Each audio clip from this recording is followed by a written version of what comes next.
اعوذ باللہ من الشیطان الرجیم بسم اللہ الرحمن الرحیم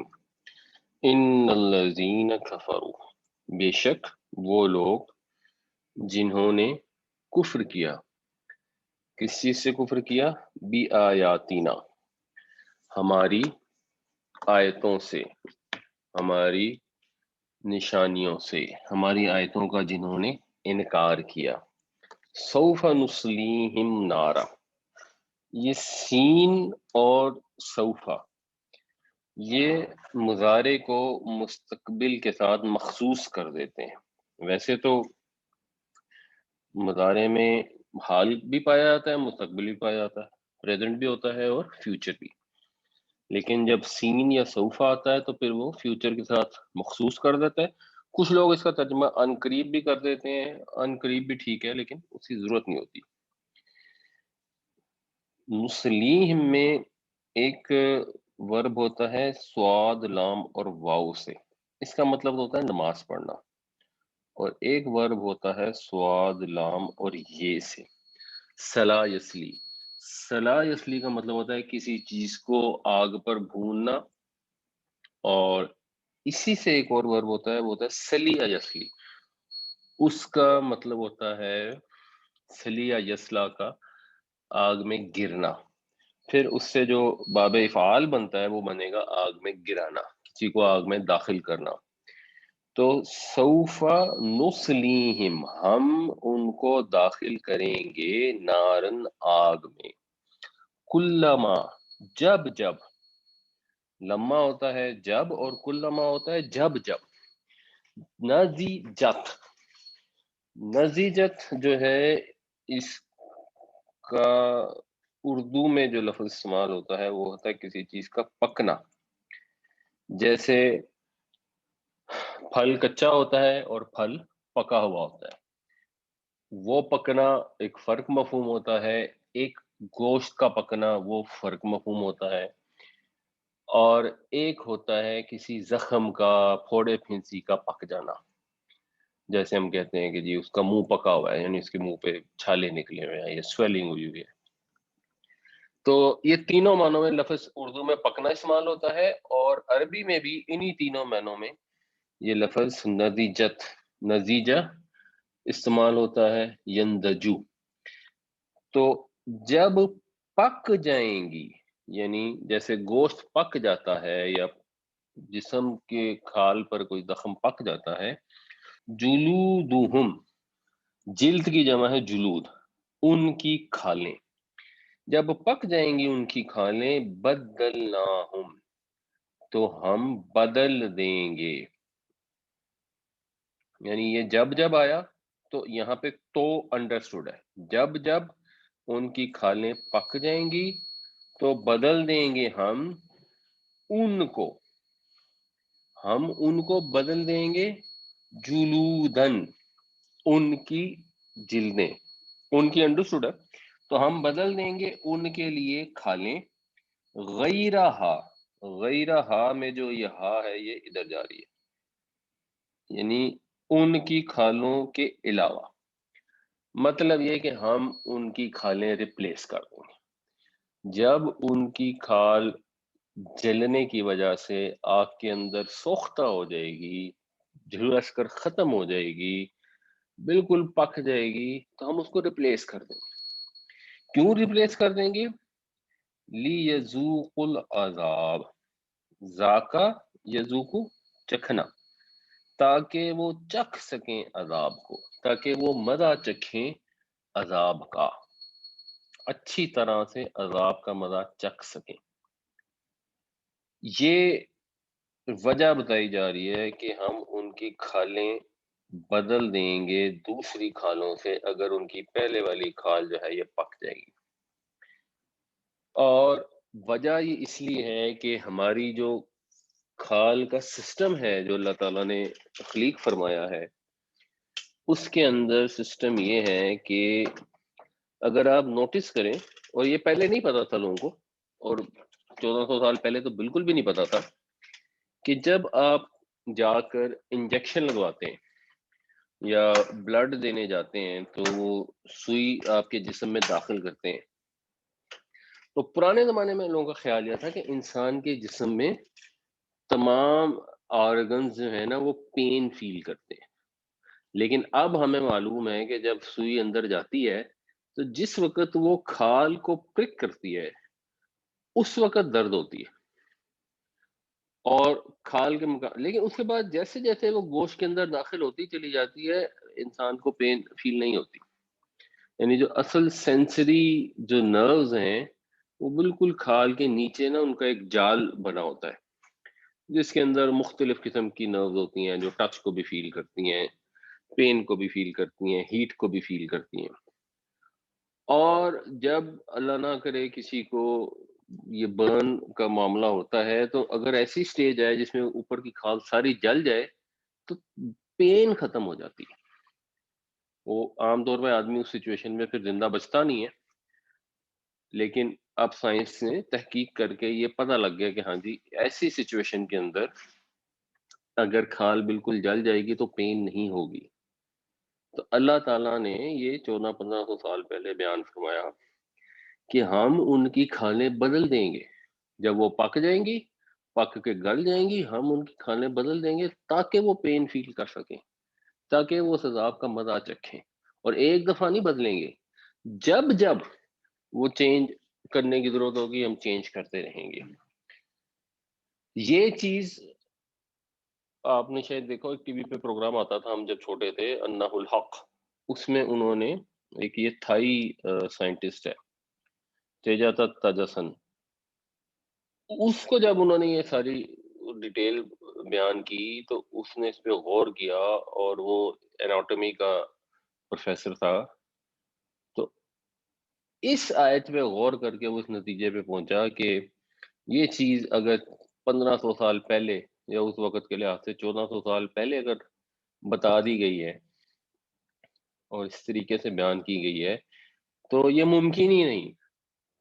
کہ یہ اللہ تعالیٰ کے سوا کو بتا سکے. اور اس کے بعد پھر وہ مسلمان ہو گیا. وہ ان اللہ کان عزیزا حکیما، بے شک اللہ تعالیٰ زبردست ہے، حکمت والا ہے. اللہ تعالیٰ تو غالب ہے، اس کو کوئی ہاتھ پکڑ نہیں سکتا، اور ویسے اللہ کا ہاتھ دنیا میں بھی کوئی نہیں پکڑ سکتا. اگر دنیا کے اندر جو ہمارے کرتوت ہیں ان کی اللہ تعالیٰ سزا دینا چاہے تو کوئی اس کے آگے چوں بھی نہیں کر سکتا. لیکن اللہ تعالیٰ حکمت والا ہے، اس نے دنیا میں ہمیں ڈھیل عطا فرمائی، ہمیں موقع دیا ہے کہ ہم اپنی اصلاح کر لیں. تو یہ وہ لوگ ہیں جنہوں نے کفر کیا، ان کے ساتھ یہ معاملہ ہوگا، اور اللہ تعالیٰ اس معاملے کے کرنے کے اوپر پوری طرح قادر ہے، ان کنٹرول ہے، غالب ہے. کسی کو نہ تو یہ غلط فہمی ہونی چاہیے کہ اللہ تعالیٰ کسی کو آگ میں ڈالنے کی قدرت نہیں رکھا، اور نہ یہ خوش فہمی ہونی چاہیے کہ وہ تو کسی کو آگ میں ڈالے گا نہیں. اس نے جب صاف الفاظ میں فرما دیا کہ وہ آگ میں بھی ڈالے گا، اور آگ میں بھی جب ڈالے گا تو ایسا سخت عذاب ہوگا کہ جب پین کی ریسیپشن ختم ہو جائے گی کھال کے اندر تو اللہ تعالیٰ نئی کھال پیدا فرما دے گا تاکہ انسان اس پین کو محسوس کر سکے. تو اللہ تعالیٰ ہمیں ایسے لوگوں میں شامل ہونے سے بچائے جو اللہ کی آیتوں کا انکار کرتے ہیں. اور اللہ کی آیتوں کا انکار کرنے والے یہودی تھے مثلا، حالانکہ اسلام آنے سے پہلے، حضرت عیسیٰ علیہ السلام کو تشریف لانے سے پہلے یہودی ہی مسلمان تھے، ان کے پاس یہ آخری شریعت تھی اس وقت تک کے لحاظ سے. لیکن جب انہوں نے آیتوں کا انکار کر دیا تو ان کا یہ انجام ہو گیا. مسلمان بھی اگر اللہ تعالیٰ کی آیتوں کا انکار کریں گے، ساری کا نہیں کریں گے، تھوڑی بہت کا کر دیں گے، تو ان کے لیے بھی یہی انجام ہے. اس لیے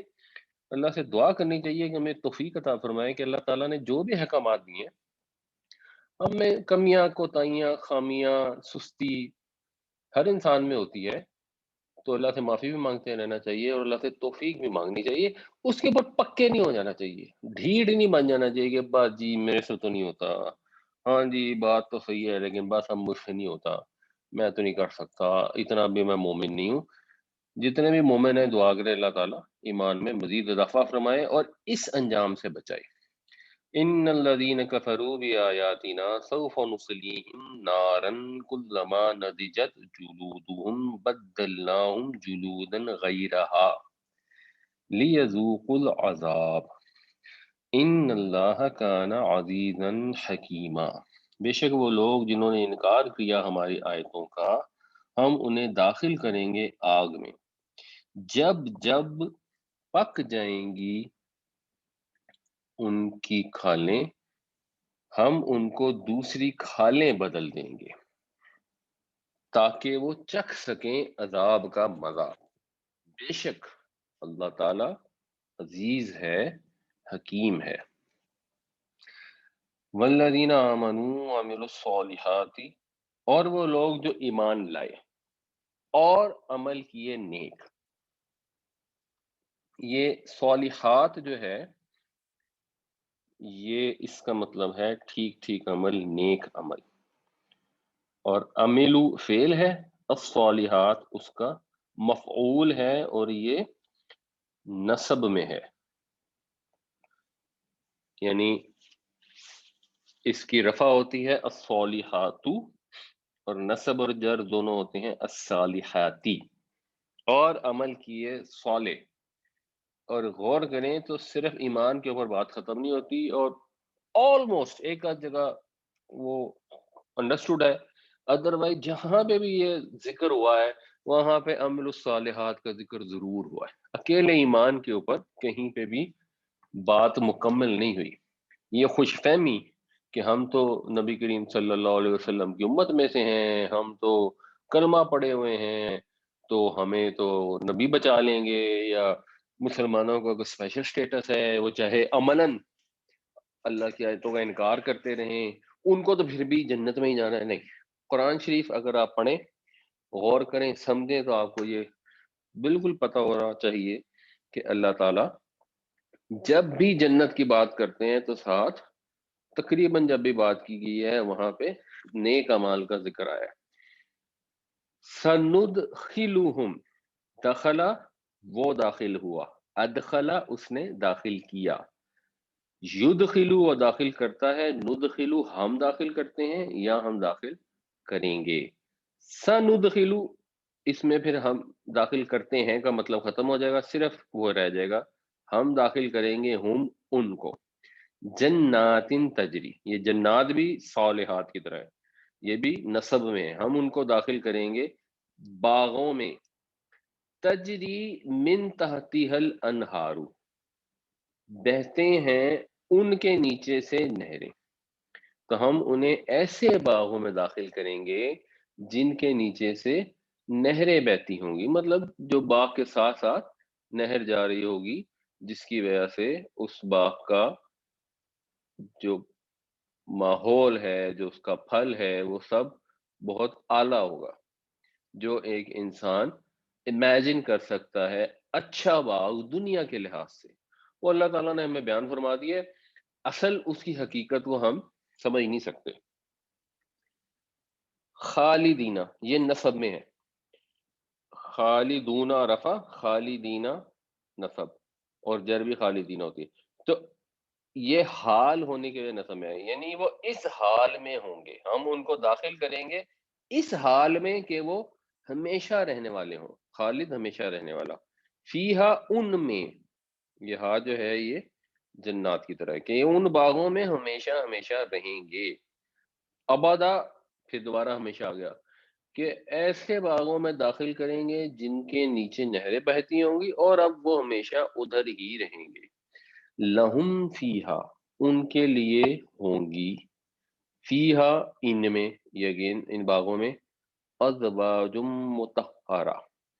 ازواج زوج کی جمع ازواج، مطہر خوب پاک کیا گیا، یہ اس کا اسم المفعول ہے، طہر یطہر کا، تو مطہر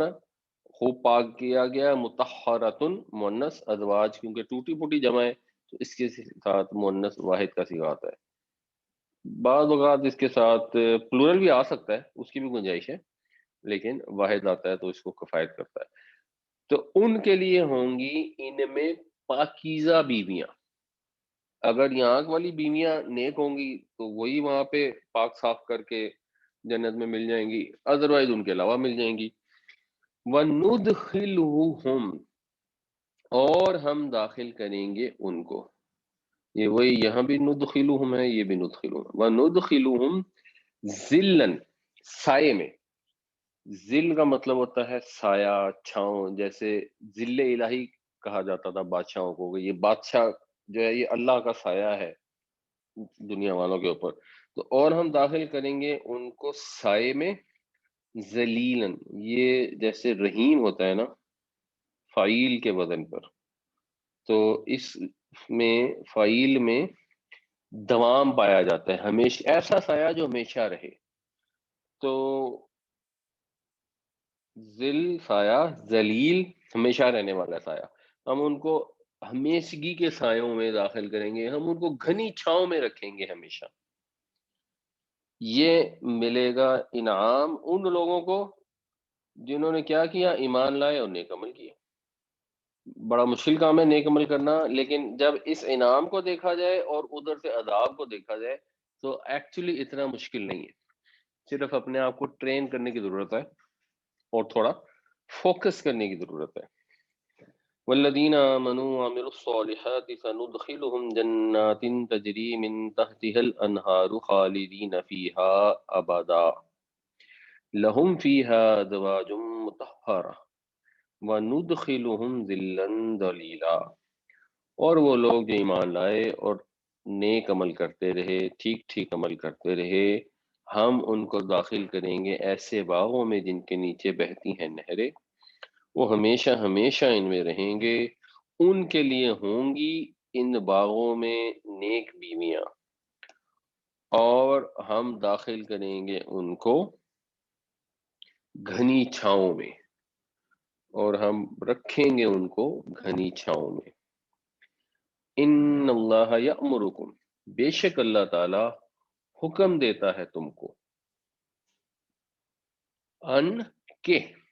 تو ادو، تو ادو یہ ادا اردو میں استعمال ہوتا ہے، یہ وہی والا ادا ہے، کسی کو اس کا حق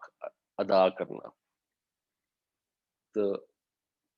ان تؤدوا الاماناتی،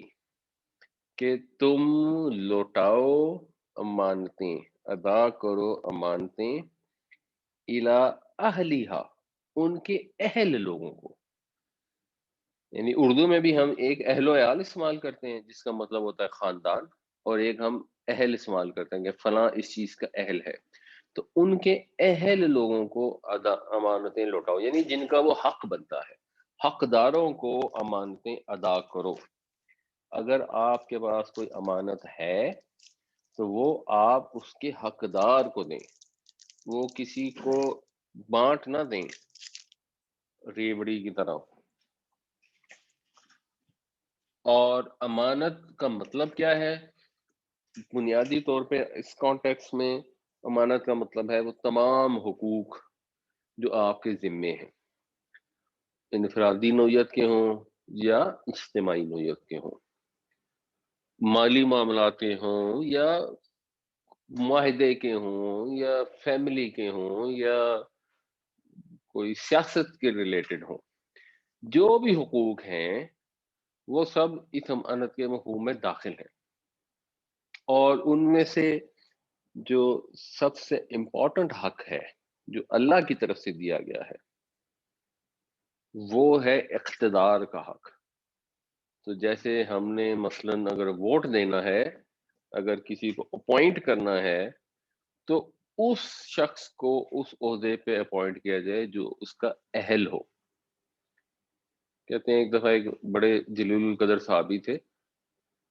اور ان کے متعلق نبی کریم صلی اللہ علیہ وسلم کا فرمان یہ تھا کہ وہ کہتے تھے کہ اگر کسی نے حضرت عیسیٰ علیہ السلام کا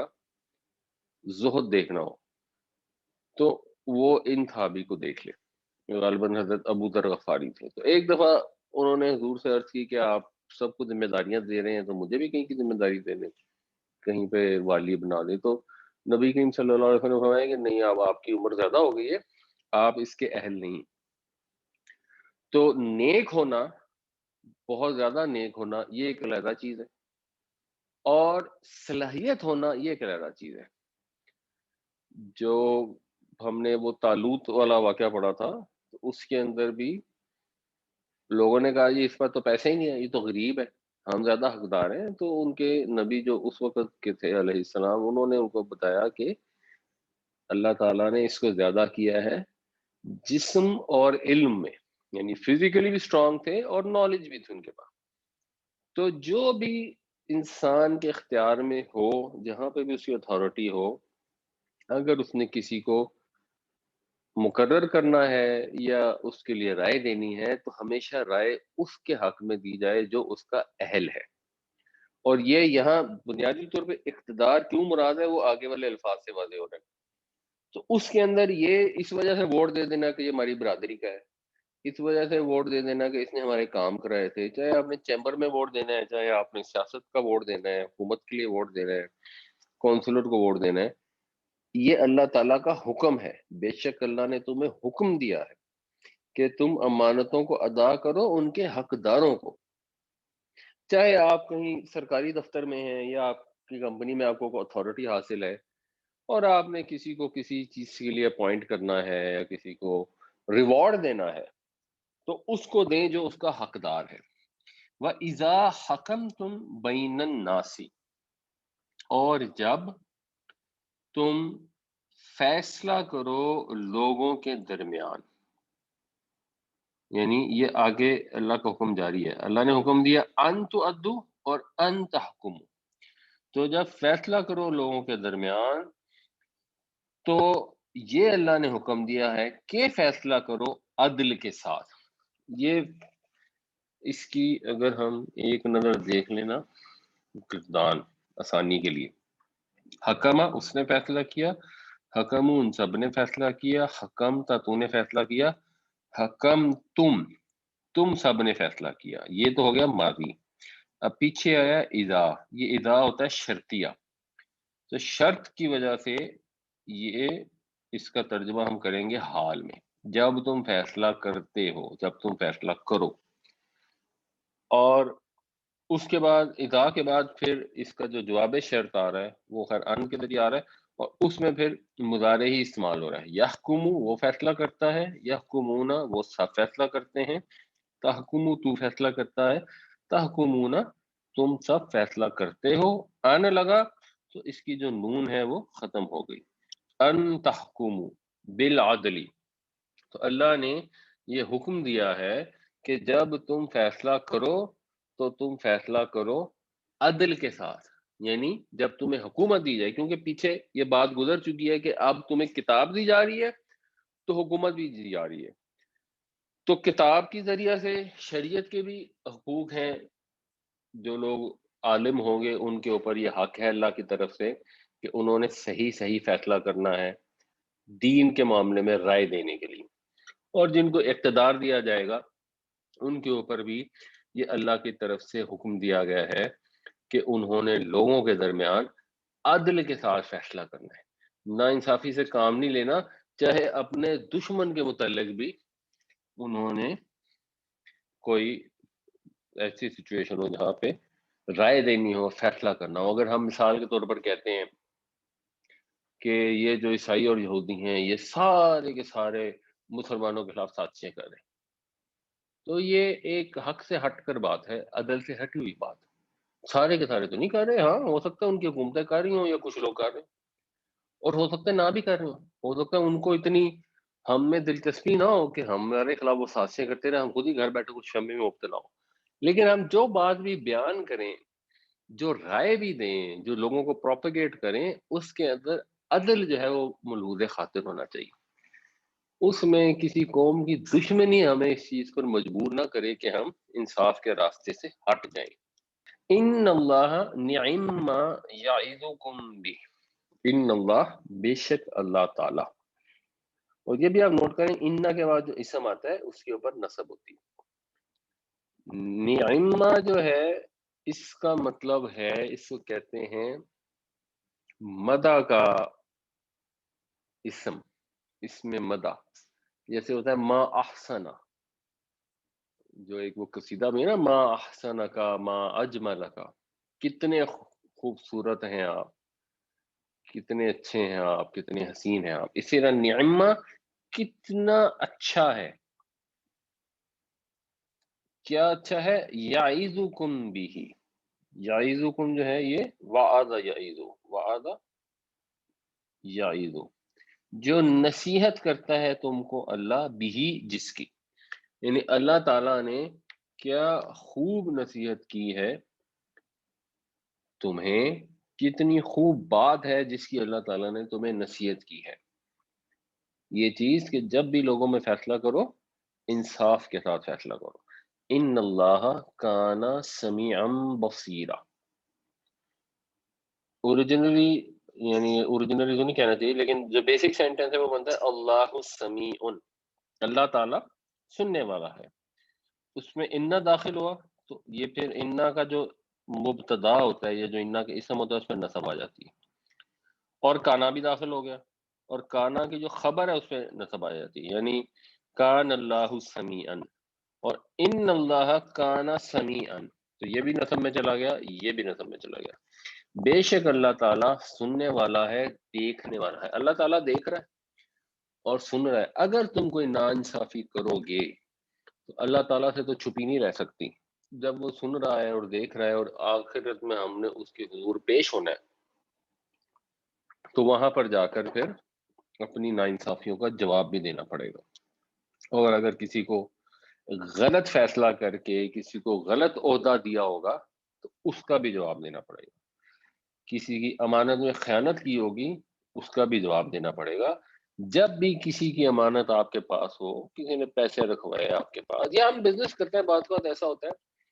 کہ ایک آدمی ہے، اس نے لیجر ریکنسیلیشن ہو رہی تھی نا، تو وہ بعض اوقات کوئی انٹری مس کر دیتے ہیں، تو بہت سارے لوگ یہ کرتے ہیں، میں نے نوٹس کیا ہے ہمارے بزنس میں، وہ کہتے ہیں جی آپ اپنا لیجر دے دیں، ہم نے نہیں دینا، میں نے پھر ان سے پوچھا، ایک میرے بہت اچھے دوست سے جاننے والے، کہ یہ آپ کیوں کرتے ہیں، اپنا لیجر آپ کیوں نہیں شیئر کرتے، اگلے کا کیوں مانتے ہیں؟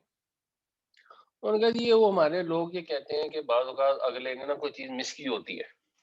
تو ہم لیجر ریکنسائل کرتے ہیں، تو بعض اوقات ہماری غلطی ہوتی ہے، ہم نے کوئی چیز مس کر دی ہوتی ہے، اگر ہم اپنا لیجر دے دیں گے نا تو ہمارے لیجر کے حساب سے اپنے لیجر کو ایڈجسٹ کر لیں گے، اور جب ہم ان کا مانگتے ہیں اور ہم دیکھتے ہیں کہ انہوں نے ہمیں مثلا یہ فلاں اتنے میٹر کپڑا بھیجا اور انہوں نے مس کر دیا، ریکارڈ نہیں کیا، تو ہم بھی اس کو گول کر جاتے ہیں اور ہم اس کو سنڈری مسلینیس انکم میں لے جاتے ہیں، حالانکہ اگر اگلے سے غلطی ہو گئی ہے، آپ کا کانٹریکٹ یہ ہے کہ آپ نے اس کو اتنے میٹر اسے ابو جب بھی کوئی آپ کے پاس کوانٹٹی آئے گی آپ نے اس کی پیمنٹ کرنی ہے، تو وہ اس نے غلطی ہو گئی، اس سے مس ہو گیا، وہ سمجھا یہ جو سیمپلنگ ڈاٹا میں چلا گیا، تو آپ کے پاس اب اس کا مال امانت ہے، آپ اس کو کھا نہیں سکتے، اور یہ بزنس میں بڑا کامن ہے کہ لوگ کہتے ہیں کہ چلو کوئی بات نہیں، خاص طور سے جو تھوڑے پیسے ہوتے ہیں نا 5 10 20 ہزار روپے، اس کو تو بڑے آرام سے لوگ کھا جاتے ہیں، تو اس لیے جو امانت آپ کے پاس ہے اس کے متعلق جب بھی یہ فیصلہ کرنا ہو کہ یہ امانت میں نے ادا کرنی ہے کہ نہیں کرنی، تو اس چیز کو مد نظر ضرور رکھیں کہ اللہ تعالیٰ سننے والا ہے، دیکھنے والا ہے۔ تو احمد صاحب نے سوال کیا ہے کہ کیا یہ پرپز آف لائف کو کور کرتی ہے یہ آیت، کہ انسان کو جو فریڈم آف چوائس دی گئی ہے، we are obliged to return and adhere to his commandment, is it covered in this آیت؟ ہاں جی کہہ سکتے ہیں کورڈ ہے، کہ امانتیں اپنے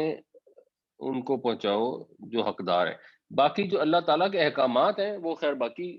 آیتوں سے پتہ لگتا ہے اور انڈرسٹوڈ ہے کہ اللہ نے جو بھی حکم دیا اس کو پورا کرنا ہے، یہاں پہ تو ایک حکم بتایا جا رہا ہے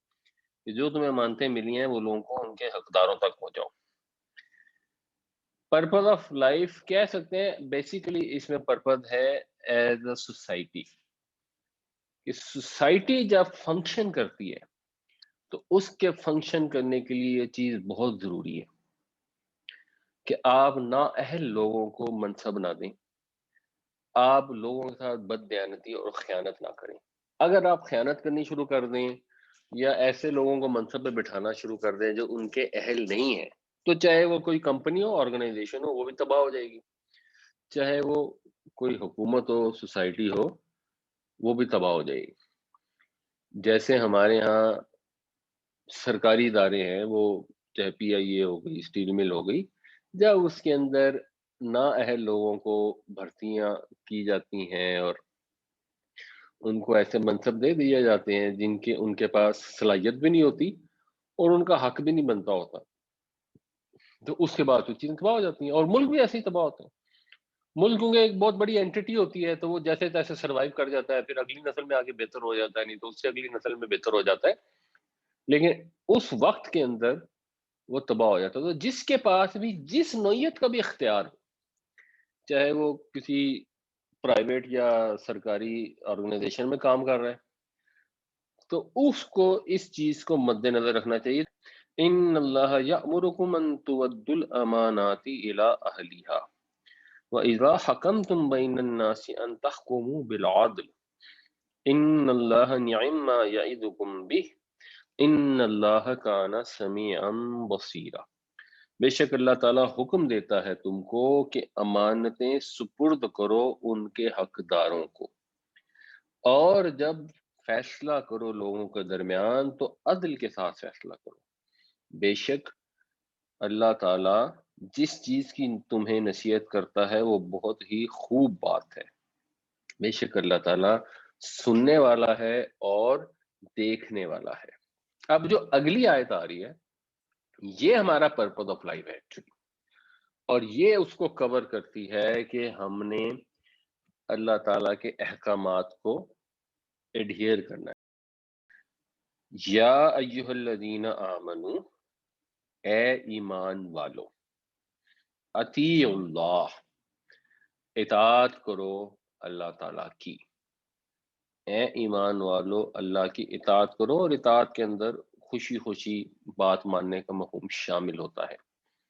یعنی وہ ایک لفظ ہوتا ہے نا طوعاً و کرہن،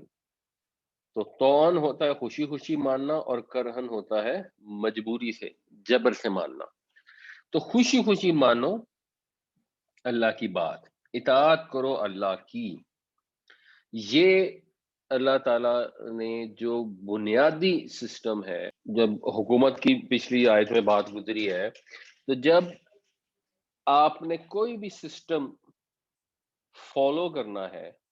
ایک اجتماعی نظام ہے، اس کی جو بیس ہے نا وہ اطاعت پر ہے۔ اگر کہیں پہ ایک قبیلہ ہے اور وہ فنکشن کر رہے ہیں، یا کوئی گروپ ہے اور وہ سفر پہ گئے ہیں اور ان میں ایک امیر ہے، اور اگر وہ اس میں اطاعت نہیں کرتے تو انارکی ہو جاتی ہے۔ ابھی جو کچھ ہوا مثلا شام کے اندر، لیبیا کے اندر بھی ایون، کہ ٹھیک ہے ظالم حکمران تھے، جو بھی تھا، جب آپ نے ان کو چیلنج کیا اور اتنی اسٹرینتھ نہیں تھی کہ ان کو ٹاپل امیڈیٹلی کر سکیں، جہاں پہ تو آپ ٹاپل کرنے میں کامیاب ہو گئے، وہاں پہ چیزیں جلدی سیٹل ہو گئیں، بٹ افغانستان ہے جہاں پہ آپ ظالم حکمران کو چیلنج کرتے ہیں اور اس کے خلاف کارروائی شروع کر دیتے ہیں، اور اس کے نتیجہ ہی نکلتا ہے کہ پھر قومیں ہی کئی کئی عرصے کے لیے تباہ ہو جاتی ہیں۔ یعنی اب اگر آپ سیریا کو دیکھیں تو ان کی جتنی آبادی ملک کے اندر رہتی ہے، ایکچولی اس سے زیادہ آبادی مہاجر ہے۔ ملک کے اندر تو شاید کو 25-30% لوگ رہ گئے، باقی ساری آبادی جو ہے وہ در بدر ہو گئی۔ تو اس سے پہلے، آج سے لٹ سے 15 سال پہلے، مجھے یاد ہے 12-13 سال پہلے میں گیا تھا فرانس، اور وہاں پہ سیریا سے کچھ اسٹوڈنٹ آئے تھے، میں ایک یونیورسٹی کے فنکشن میں گیا تھا، اور وہاں سیریا کے اسٹوڈنٹ سے بھی میں ملا تھا۔ تو وہ لوگ جو بھی ان کے حالات تھے، ایک نسبتاً سکون میں رہ رہے تھے، اور ایک خوشحال ملک تھا، اور ان کے جو حکومت تھی وہ ان کو اچھے خاصے اسکالرشپ دیتی تھی باہر کی یونیورسٹیوں میں پی ایچ ڈی وغیرہ کرنے کے لیے، تو باقی اسٹوڈنٹس کے مقابلے میں ان کے پاس زیادہ فالتو پیسے ہوتے تھے۔ تو اس کے بعد جب یہ انارکی پیدا ہوئی تو پھر وہ ملک تباہ ہو گیا۔ تو کسی بھی سیاسی سسٹم کے لیے جو اطاعت ہے نا وہ بڑی ضروری ہے، جس کو کہنا چاہیے لا اینڈ آرڈر کا مینٹیننس ہے نا وہ بڑی امپورٹنٹ ہے۔ اور اسلام کے اندر 3 مرکز ہیں اطاعت کے۔ جو پہلا مرکز ہے، جو پہلی ہستی ہے، وہ ہے اللہ تعالیٰ، بنیادی اصل جس کی اطاعت کی جانی ہے، جس کو لیے لفظ استعمال ہوتا ہے مطاع، اصل جو مطاع ہے وہ اللہ کی ذات ہے۔ ایک مسلمان سب سے پہلے اللہ کا بندہ ہے، اس کے بعد ہے باقی جو کچھ بھی ہے۔ مسلمانوں کی انفرادی زندگی ہو، فیملی کا سسٹم ہو، میاں اور بیوی ہیں اور ہم کہتے ہیں جی میاں بیوی کے معاملے میں شوہر کو اتھارٹی ہے، وہ اتھارٹی بات کی بات ہے، بنیادی جو اطاعت ہے وہ اللہ تعالیٰ کی ہے، وہ بیوی نے بھی اللہ کی اطاعت کرنی ہے اور شوہر نے بھی اللہ کی اطاعت کرنی ہے، کسی دوسرے کی اطاعت اور وفاداری اس کے بعد میں آئی۔ اچھا، دوسری چیز جو آئی ہے وہ ہے اطیع الرسول، اور رسول کی اطاعت۔ اب رسول کی اطاعت ایکچولی جس کو ہم اگر سمجھیں تو یہ رسول کی اطاعت نہیں ہے، یہ اصل میں خدا کی اطاعت کرنے کا واحد عملی طریقہ ہے۔ اللہ تعالیٰ کی اطاعت ہم کر ہی نہیں سکتے جب تک ہم رسول کی اطاعت نہ کریں، اس لیے کہ رسول صلی اللہ علیہ وسلم وہ واحد مستند ذریعہ ہیں جن کے ذریعے سے ہمیں اللہ کے احکام، اللہ کے فرامین پہنچتے ہیں۔ تو ہم یہ ممکن ہی نہیں ہے کہ ہم کہ اچھا جی ہم نے رسول کی بات تو نہیں مانی، ہم تو اللہ کی بات مانیں گے، تو ہمارے پاس اللہ کی بات خود تو فرشتہ وہی لے کے آئے گا نہیں، ہمیں تو اللہ کی بات پہنچائی ہمارے رسول نے، اور ہمیں اللہ تعالیٰ نے یہ بھی بتا دیا کہ رسول اپنی مرضی سے تو کچھ کہتے ہی نہیں ہیں، وہ جو کچھ بھی کہتے ہیں وہ وہی کے تقاضے کے مطابق ان کی زبان سے لفظ نکلتا ہے، ان کی زبان سے کوئی لفظ ایسا نہیں نکلتا جو وہی کے تقاضے کے مطابق نہ ہو۔ تو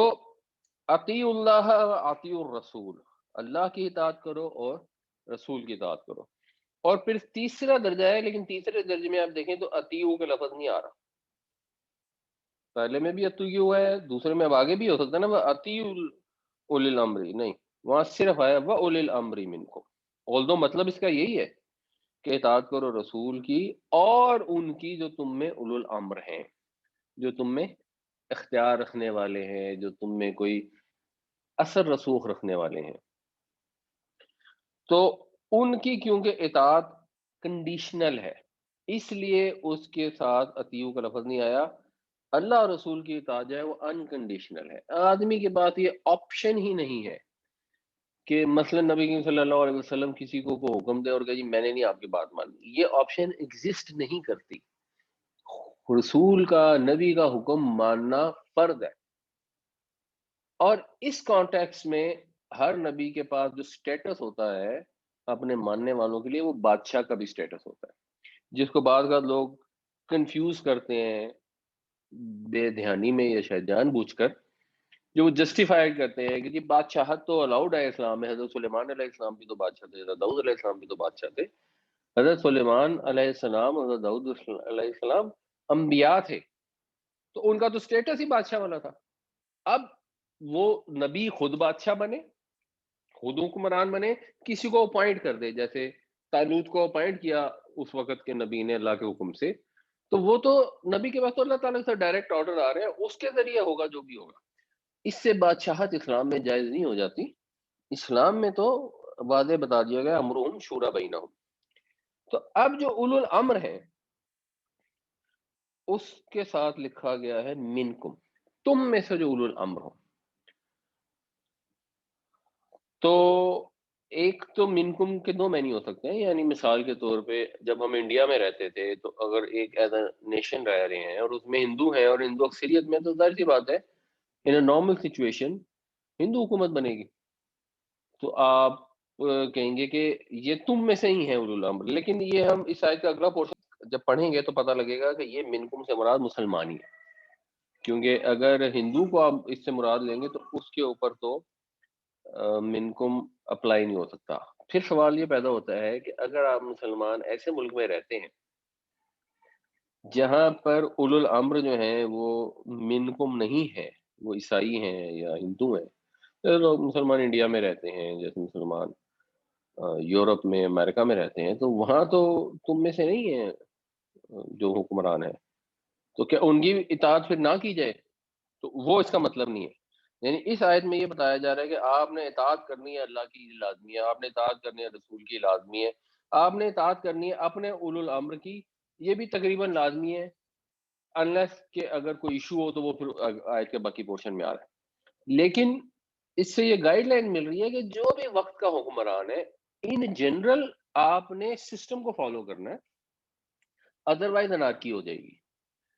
اگر ایک آدمی امریکہ میں گیا ہے اور وہاں پر اس کو یہ بتایا جاتا ہے کہ بھائی آپ دوسری شادی نہیں کر سکتے، الاؤڈ نہیں ہے، یا یورپ میں دوسری شادی الاؤڈ نہیں ہے، تو اب وہ کہیں نہیں میں تو کروں گا، تو وہ پھر کیا ہوگا؟ وہ اس کو جیل میں ڈال دیں گے۔ اب وہاں مسلمان اکٹھے ہو کے جیل توڑ دیں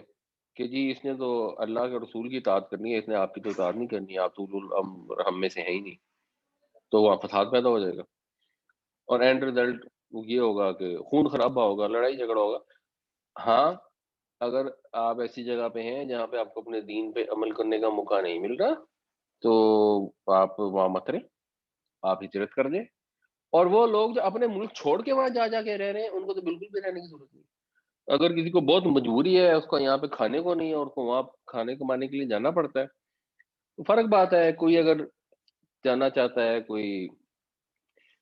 تبلیغ کرنے کے لیے، جو بہت ہی کم تعداد ہوتی ہے، تبلیغی تو جاتے ہیں اور واپس آ جاتے ہیں۔ ہمارے یہاں وہ مشنری سسٹم تو ہے نہیں کہ ایک آدمی گیا اور وہاں پہ سیٹل ہو گیا صرف تبلیغ کی غرض سے،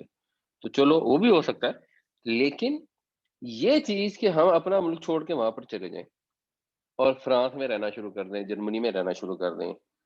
اور وہااں پہ جو سارے احکامات ہوں اللہ اور رسول کی اطاعت کے خلاف ہوں ان جنرل، یعنی اللہ رسول کے کام اطاعت کے خلاف، یہاں پہ بھی ہمارے ملک میں بھی ہے۔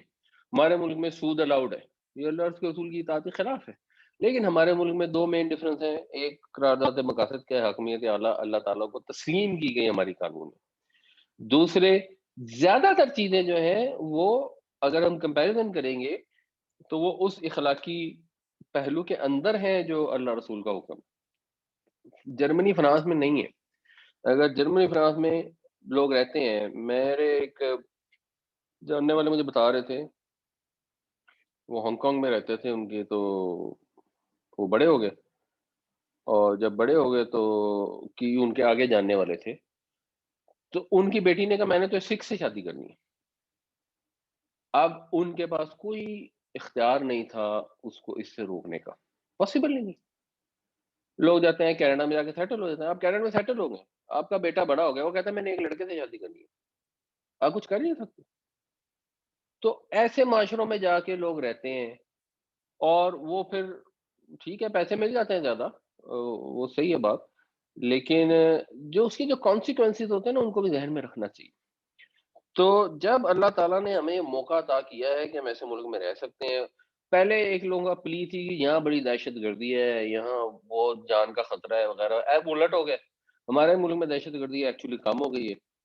اور یورپین کنٹریز کے اندر دہشت گردی ہم سے زیادہ ہو گئی، تو اب وہ پلی بھی ختم ہو گئی ہے۔ بہرحال یہ خیر انسان نے فیصلہ تو اپنا خود ہی کرنا ہوتا ہے، لیکن اللہ تعالیٰ میں یہ بتا رہے ہیں کہ اللہ کی اطاعت کرو، رسول کی اطاعت کرو، اور ان اولو الامر کی اطاعت کرو جو تم میں سے ہیں۔ اور اولو الامر کے معنوں میں بنیادی طور پہ تو ظاہر سی بات ہے حکومت تو ہے ہی ہے۔ اولو الامر جب یہ آیت نازل ہوئی اور نبی کریم صلی اللہ علیہ وسلم موجود تھے، تو اس وقت اولو الامر سے مراد وہ لوگ تھے جن کو حضور نے امیر اپوائنٹ کیا ہوا تھا، تو لوگوں کو آ گیا بھائی جو آپ کے امیر ہیں آپ نے ان کی اطاعت کرنی ہے، اور اسلام پھیلنا شروع ہو گیا، حضور نے والی بنا کے بھیجے، کوئی یمن میں بھیج دیا، کوئی کدھر بھیج دیا، تو اب وہاں کے جو لوگ تھے انہوں نے اس کی اطاعت کرنی تھی۔ اور اولو الامر میں وہ لوگ بھی شامل ہیں جو مثال کے طور پہ خاندان میں بڑے ہوتے ہیں، جو ذرا سمجھدار ہوتے ہیں، جن کو لوگ سمجھدار سمجھتے ہیں، جن کے اوپر لوگ اعتبار کرتے ہیں۔ اولو الامر میں پنچایت بھی آ سکتی ہے، اس میں بھی اگر لوگ ریزنیبل اور سمجھدار ہیں اور وہ اللہ رسول کے حکم کے مطابق فیصلے کر رہے ہیں، تو وہ بھی اولو الامر میں سے ہیں، اور اگر پنچایت میں فیصلہ پیش ہوا ہے اور وہ فیصلہ اگر ٹھیک ہے تو فالو کرنا چاہیے۔ اولو الامر میں اگر آپ نے کسی پہ اعتبار کر کے، دو بھائیوں کا مسئلہ ہو گیا، انہوں نے ایک کو منصف بنا لیا، تو اس نے فیصلہ دیا ہے اور آپ کو آپ کے ویسے خلاف ہو سکتا ہے فیصلہ، لیکن اس میں کوئی آپ کو ایسی بددیانتی نظر نہیں آ رہی ہے، اور کوئی ایسی چیز نظر نہیں آ رہی جس میں آپ کہیں گے جی کہ خدا رسول کی نافرمانی ہو گئی ہے، تو پھر وہ فیصلے کو بھی فالو کرنا چاہیے۔ یا ایھا الذین آمنوا اطیعوا اللہ واطیعوا الرسول واولی الامر منکم، اے ایمان والو اطاعت کرو اللہ کی، اور اطاعت کرو رسول کی، اور اپنے اولو الامر کی۔ اچھا، اس میں جب ایک اگلے پورشن میں جو بات آ رہی ہے وہ یہاں اس حدیث میں واضح ہوتی ہے۔ نبی کریم صلی اللہ علیہ وسلم نے فرمایا لا طاعت لمخلوق فی معصیت الخالق، خالق کی نافرمانی کے اندر مخلوق کی اطاعت نہیں ہو سکتی۔ اگر عورت کو کہا گیا ہے کہ اپنے شوہر کی فرما بردار ہو، بالکل ہونا چاہیے، ٹھیک ہے، ہو فرما بردار. ویسے شوہر کو یہ نہیں کہا گیا کہ ہر وقت فرعون بن کے اپنی بیوی کا حکم چلاتا رہے،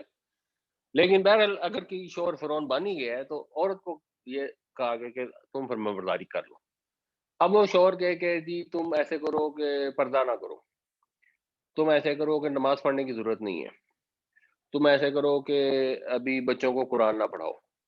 تو اس کی فرما برداری اس میں نہیں ہو سکتی. والدین کتنے محترم ہیں، اللہ تعالیٰ نے اپنے بعد والدین کو ایسا حکم دے دو جو آپ کو سمجھ آ رہا ہو کلیئرلی کہ اللہ تعالیٰ کے حکم کے خلاف. والدین کہ تمہاری بیوی ہمیں پسند نہیں ہے، اس کو ڈیورس کر دو. اس بیچاری کا کیا قصور ہے؟ اللہ نے تو کہا ڈیورس جو ہے وہ ناپسندیدہ ترین چیزوں میں سے ایک چیز ہے، یعنی حلال کاموں میں تو سب سے ناپسندیدہ کام ہے. تو والدین کے اس کو ڈیورس کر دو، تو یہ اس بار والدین کی فرما برداری کرنی ہے، ایسے معاملے میں والدین کی فرما برداری نہیں کرنی. تو لا طاعت لمخلوق فی معصیت الخالق، یہ رول ہے، اور یہی رول اس آیت کے اگلے پورشن سے کلیئر ہو رہا ہے. فَإِن تَنَازَعْتُمْ فِي شَيْءٍ، پس اگر تنازع پیدا ہو کسی چیز میں، اگر تم آپس میں تنازع کرو. یہ جو نون زے اور عین، اس کا مطلب ہوتا ہے کسی چیز کو کسی میں سے کھینچ لینا. نزا ینزع، جب جان کھینچ لی جاتی ہے تو اس کو بھی پھر نزا کا عالم کہتے ہیں، اور اس سے پھر بنتا ہے باب مفاعلہ. تو نزاع جو ہوتا ہے اس کا مطلب ہوتا ہے آپس میں کسی چیز کا کھینچنا، دو پارٹیوں میں جھگڑا. اسی طرح ایک ہوتا ہے باب تفاعل، تو تفاعل میں ہوتا ہے تنازع، یعنی بیسیکلی یہ تنازع ہے جسے ہم تنازع کہتے ہیں. تو باب تفاعل ہوگا تنازع یا تنازع، انہوں نے ایک دوسرے سے کھینچا تانی کی، یعنی جب ایک جھگڑا پیدا ہو گیا، اختلاف رائے ہو گیا. پھر اگر کسی چیز میں اختلاف رائے ہو جائے فردوہ الی اللہ، تو پھیر دو اسے، لوٹا دو. رد کرنا کسی چیز کو واپس کرنا، تو لوٹا دو اسے اللہ کی طرف، والرسول اور رسول کی طرف. اگر اولو الامر نے ایک حکم دیا ہے اور اب ڈسپیوٹ پیدا ہو گیا ہے کہ ہم کچھ لوگ کہتے ہیں کہ ہم نے اس حکم کو نہیں ماننا، تو آپ کے پاس اب ایک ہی آپشن ہے کہ اس حکم کو اللہ اور رسول کی طرف لے جائیں. اللہ کی طرف کیسے لے کے جائیں گے؟ قرآن کے ذریعے. رسول کی طرف کیسے لے کے جائیں گے آج کے دور میں؟ تو حدیث اور جو نبی کریم صلی اللہ علیہ وسلم کی سنت ہے اس کے روشنی میں اس کو سمجھنے کی کوشش کریں گے، جو بھی اس کے اندر گائیڈ لائن دی گئی ہیں ان کی روشنی میں فیصلہ کریں گے. اگر کوئی بلڈ ٹرانسفیوژن ہونی ہے، کسی عالم نے کہہ دیا کہ حلال ہے، کسی نے کہا حرام ہے. اگر اسلامک بینکنگ کرنی ہے، کسی نے کہا حلال ہے، کسی نے کہا حرام ہے. تو اب آپ ان کی اطاعت اس بیس پہ نہیں کر سکتے کہ یہ ہمارے اولو الامر ہے. حکومت نے طے کر دیا کہ اسلامک بینکنگ جائز ہے، سب کرو، اور دوسرا سود بھی جائز ہے، سب کھاؤ. تو نہیں، آپ ٹھیک ہے، آپ نے فساد نہیں پہنچانا تو آپ کو بینک کو جا کے نہیں توڑیں گے، لیکن جہاں آپ کی اپنی مرضی ہے آپ بینک میں پیسے نہیں رکھیں گے اور سود نہیں کھائیں گے، کیونکہ آپ اس کو معاملے کو لے جائیں گے اللہ رسول کی طرف. وہاں جا کے غور فکر کریں گے اور پتہ لگے گا کہ یہ چیز جائز ہے اور یہ چیز جائز نہیں ہے، اس کی بنیاد پر فیصلہ کریں گے. اور یہ لوگ کون ہوں گے جو ایسا کریں گے؟ ان کنتم تؤمنون باللہ والیوم الاخر، اگر تم اللہ پر ایمان رکھتے ہو اور آخرت کے دن پر ایمان رکھتے. اگر تمہیں یہ ذہن میں ہے کہ ہم نے اللہ کے حضور پیش ہونا ہے، ایک آخرت کا دن آئے گا جس کے اندر ہم نے اللہ کے حضور پیش ہونا ہے، تو تم یہ پلی نہیں لے لو گے مفتی صاحب نے فتویٰ دے دیا ہے بس ہم تو اسی کو مانیں گے، ہمارے محلے کے مفتی صاحب نے دیا ہے اب تو ہم نے اسی کو ماننا ہے، یا حکومت نے فتویٰ دے دیا تو بس جی ٹھیک ہے، اللہ نے تو حکم دیا کہ حکومت کی اطاعت کرو. حکومت کہہ رہی ہے ہاں جی سود پہ قرضے لے لو اور کنسٹرکشن شروع کر دو، تو ہم نے تو حکومت کی اطاعت کرنی ہے، حکومت کو فالو کرنا ہے. حکومت خیر اس میں تو آپ کو حکم تو نہیں دے رہی، تو آپ کو آپشن دے رہی ہے، تو آپ کو آپشن دے رہی ہے تو آپ کو سود پہ قرضے لینے کی کوئی ضرورت نہیں. اور جہاں حکم دے رہی ہوگی اب پھر سچویشن پر ڈیپینڈ کرے گا. اگر کوئی ظالم جابر حکمران ہوگا اور آپ اس کے حکم کی نافرمانی کریں گے جو صریحاً گناہ کا حکم ہوگا، اور آپ نافرمانی کریں گے اور اس کا نتیجہ یہ نکلے گا کہ خون کی ندیاں بہہ جائیں گی، تو پھر آپ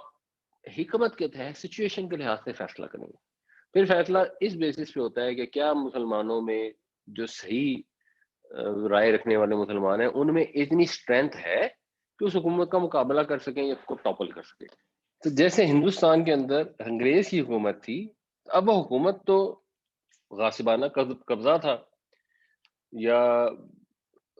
جس طرح کشمیر میں ہندوستان کی حکومت ہے یا فلسطین میں اسرائیل کی حکومت تو ہے تو وہ غاصبانہ قبضہ.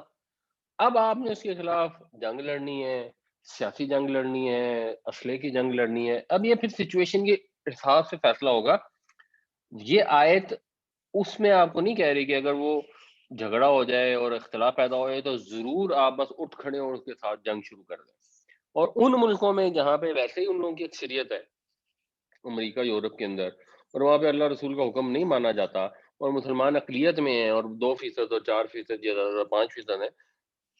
تو اب ان کا کام یہ نہیں ہے کہ آپ ان کے ساتھ جنگ چھیڑ کے بیٹھ جائیں کہ یہاں تو اللہ رسول کی نافرمانی ہو رہی ہے. تو ظاہر سی بات ہے وہ انسان نے کامن سینس حکمت سے کام لینا ہے. ذالک خیر و احسن تأویلا، یہ بہتر ہے، و احسن اور زیادہ اچھا ہے، تأویلاً تعویل کے لحاظ سے.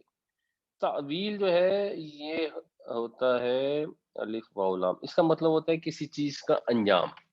یا کسی چیز کی اوریجنل. یہ اول کا لفظ بھی اسی طرح ہے. کوئی چیز جب اپنے اصل کی طرف واپس لوٹتی ہے نا، اس کو کہتے ہیں اعلیٰ یا اولو. اس سے پھر جو باب تفعیل بنتا ہے وہ بنتا ہے اولا یؤولو تعویلا.